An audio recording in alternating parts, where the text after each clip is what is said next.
تعالوا بقى كده، بما ان النهارده عيد الحب او ليله عيد الحب، تمام، تعالوا نعمل بوكيه ورد حلو جدا جدا. وكمان وكمان النهارده عيد جوازي، فما لقيتش بقى اجمل من بوكيه الورد اللي هو يتعمل. ايه رايكم؟ شايفين بقى الجمال ده؟ عملته بالكيك. اجمل بوكيه ورد ممكن تقدميه في اي مناسبه، هيبقى حلو جدا. شايفين شكله بقى؟ شايفين الجمال؟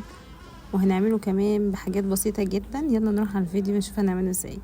معايا هنا كيك، تمام، انا عاملاه اسبونج. كمان هسيب لكم المكونات بتاعته في الكابشن. اول حاجة كده، بعد ما بنعمل الطبقات بتاعتنا نحط عليها الكريمة، بنبدأ بقى نقسم جزء كده من الكيك زي ما انتم شايفين، وبنقسمه كمان مرة تانية. شايفين بالشكل ده؟ يعني انا مش بقسم الكيك كلها، لا، يعني قبل كده او الطرف بشوية بتقطعي، تمام، بيبقى ده الشكل بتاعه. وبعدين بناخد بقى الجزئين اللي احنا قطعناهم بنحطهم كده ايه في الجنب اللي ورا. شايفين بالشكل ده؟ طبعا انا بوريكم الحاجات دي عشان احنا عملنا قبل كده كيك كتير مع بعض، بس هسيب لكم المقادير بتاعته برضو. واول حاجه بقى هنا هنعملها، هنجيب بقى الكريم شانتيه الخام. كل كوبايه كريم شانتيه خام محطوط عليها كوبايه الا ربع من الميه المتلجه جدا، ومعاها كمان معلقتين 3 سكر العادي، مش لازم بودر، وترشة فانيليا. هنضربهم كويس جدا لغايه ما القوام يبقى كريمي كده متماسك معاكي، وهتبداي بقى تزيني بيه الكيك بتاعك.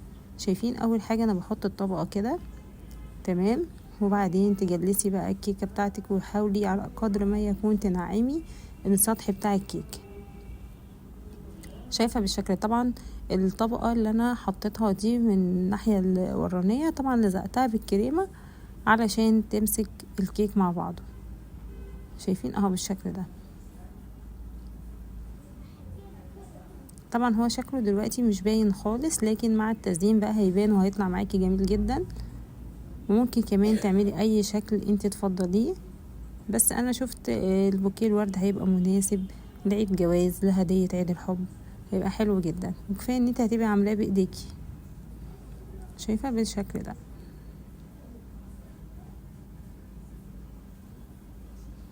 اهو. هنخلص بقى كده الكريمه. طبعا بتاخدي بقى السطح والجناب والظهر، يعني الجناب كلها، تمام، كل حته فيه بتتغلف بالكريمه بالشكل ده. اهو كمان. بعدين بقى ده شكله بعد ما زيناه كده بالكريمه. هنسيبه بقى في التلاجة شويه علشان يتماسك معاكي الكريمه. هجيب بقى هنا كده لون تاني. انا حطيت على اللون ده جليتر، لون ذهبي طبعا، قابل يعني للطعام عادي يتاكل، مفيهوش اي ضرر منه، بالشكل اللي انتوا شايفينه ده. وبعدين بقى ابتديت حطيتهم في كيس، وابتديت اعمل يعني روزيتات صغنونه خالص كده بالشكل اللي انتوا شايفينه ده اهو. طبعا همشي بقى على الكيك حوالين الكيك كله كده، البوكيه ده بالشكل اللي انتوا شايفينه، عشان يطلع معايا حلو وشكله جميل. شايفين اهو بالشكل ده؟ تمام. طبعا عندي بقى كمان هي بصراحة الفكرة جات لي، يعني انا كنت عايزة اعمله ابيض واحط له ورد احمر، وبعدين بقى الورد طلع ابيض كله، وطلع فيه وردة حمرا واحدة. فجات لي بقى فكرة ان انا سيحت شوكولاتة خام، حطيت عليها 3 معالق لبن كده او حليب سخن خالص، ده عشان يدوب معاكي كويس، وعلى حمام بخار لو ما عندكيش مايكروويف. هتسيحيهم يبردوا شوية، وبعدين هتضيفيهم من فوق بالشكل ده. كمان كان عندي شريطة ستان بيضة، عملتها فيونكة وحطيتها. شايفين بقى الورد؟ انا طبعا الورد ده جالي هدية، الورد البلدي ده، فانا اخدته وابتديت احطه في الكيك بتاعي بالشكل ده. حطيت على الصف الاولاني اللي من فوق، شايفين؟ وبعدين بقى ابتديت املى الجزء اللي تحت. يعني اول حاجه بتبداي باللي فوق علشان يديكي شكل بوكيه الورد الطبيعي. شايفين؟ طبعا انت لو تعرفي تعملي بوكيه ورد او تعملي الورد ده بالكريمه مفيش مشكله، لو ما تعرفيش ممكن ورد عادي صناعي. الورد الصناعي برضو مش هيقول لا يعني.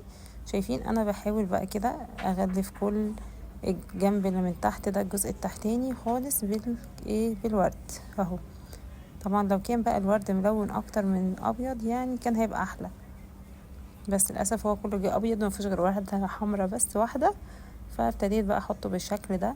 وجبت بقى الفروع بتاعه الورد الصغيره دي الاخضر، وابتديت بقى احطها كده اوزعها عشوائي علشان يديني شكل جمالي حلو. شايفين بالشكل ده اهو، توزعي بقى فوق وتحت وفي الجناب كام واحده كده هيدوكي منظر جميل جدا. وبعدين كمان عندي هنا الجليتر اللي بقولكوا عليه ده قابل عادي للطعام، يعني مفيهوش اي ضرر منه. ببدأ بقى ارش حبه كده على الورد بالشكل اللي انتوا شايفينه ده عشان يديني شكل احلى. وده بقى كده اخر حاجه الشكل النهائي. شايفين شكله جميل ازاي؟ اتمنى بقى ان انتوا تجربوا الوصفه دي وتعجبكم. ما تنسوش تعملوا لايك وشير وتشتركوا في القناه علشان يوصلكم كل جديد.